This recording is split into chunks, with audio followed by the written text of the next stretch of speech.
Palagi po akong thankful sa binibigay niyo pong tulong sa amin po ni Lola. Ang pangarap ko lang po talaga ang makapagtapos po ng pag-aaral. At nandito po sa reality show para matulungan ko po kahit papaano pabalik si Mami Oni. Natatakot po talaga ako na nadadamay po ako sa ganitong gulo ng family.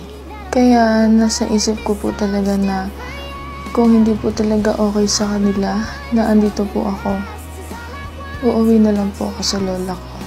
Kasi ayoko po maging dahilan ng away po nila. Alam ko pong ampun lang po ako. Alam ko pong pabigat lang po ako. Pasensya na po kayo. Tawag-tawag sa kayo, hindi mo pa. Para mo, makailan sa akin. Ika, hindi daw na. Ikaw, gabi daw na. Tingay, hindi mo ba alam yung kaso ni Ika, yung pinaka-handle ng digital, at nung beses kumapagyak yun. At nandun kami.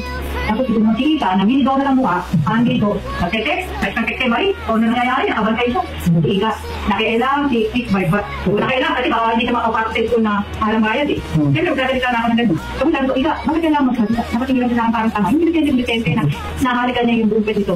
Lilipan yung mga fish dito. At kung hindi daw na to, kulang na lang, malagyan ang pulo sa mukha, mag-sinabong talaga yung kaya hindi ka si Ika eh, sabi tumbong. Sabi niya dalawang inahalikan niya kay Tony. Para utang mo.